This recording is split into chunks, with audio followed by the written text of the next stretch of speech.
نے فرمایا یوم النحر قربانی کے دن آدمی کے اعمال میں سے اللہ پاک کے ہاں سب سے زیادہ پسندیدہ عمل خون بہانا ہے، جانور کا، اپنی قربانی کے جانور کا خون بہانا ہے۔ بے شک قربانی روز قیامت اپنے سینگوں، بالوں اور کھروں کے ساتھ لائی جائے گی، اور بے شک قربانی کا جانور کا خون زمین پر گرنے سے پہلے اللہ پاک کے ہاں بلند مقام پر پہنچ جاتا ہے۔ سبحان اللہ۔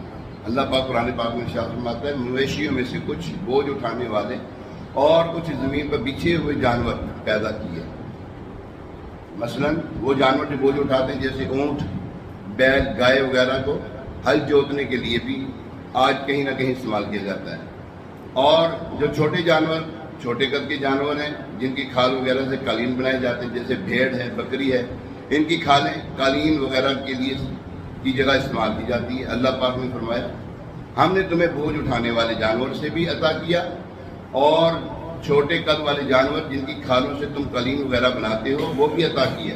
اب ان کا کرنا کیا ہے؟ فرمایا اللہ نے تمہیں جو رزق عطا فرمایا اس میں سے کھاؤ، جو تمہیں رزق عطا کیا ہے اس میں سے کھاؤ، یعنی ان کی قربانیاں کرو اور ان کا گوشت کھایا کرو۔ پھر کرنا کیا ہے؟ فرمایا اور شیطانوں کے راستے پر، شیطان کے راستوں پر نہ چلو، بے شک وہ تمہارا کھلا دشمن ہے۔ شیطان انسان کا کھلا دشمن ہے، ہم سب کو معلوم ہے۔ جب سے ہم نے ہوش سنبھالا ہے ہمیں ایک بات کان میں ڈالی گئی ہے، اللہ تبارک و تعالیٰ کی بندگی کرنا یہ اللہ تبارک و تعالیٰ سے محبت کا حق ہے، اور شیطان کے راستے پہ چلنا شیطان کو خوش کرنا اور اللہ کو ناراض کرنا ہے۔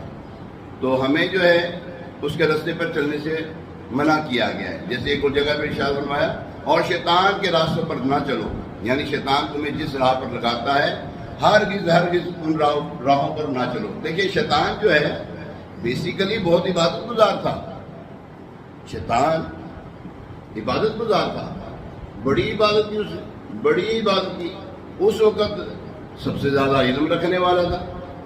لیکن جب حضرت آدم علیہ السلام کو اللہ تبارک و تعالیٰ نے تخلیق فرمایا، اب فرمایا کہ سجدہ کرو حضرت آدم علیہ السلام کو، سب نے سجدہ کیا الا ابلیس ابا واستکبر وکان من الکافرین، اس نے سجدہ نہ کیا اور وہ کافروں میں سے ہو گیا۔ اللہ تبارک تعالیٰ کی بارگاہ میں جو اس کا مقام و مرتبہ تھا سب ختم ہو گیا۔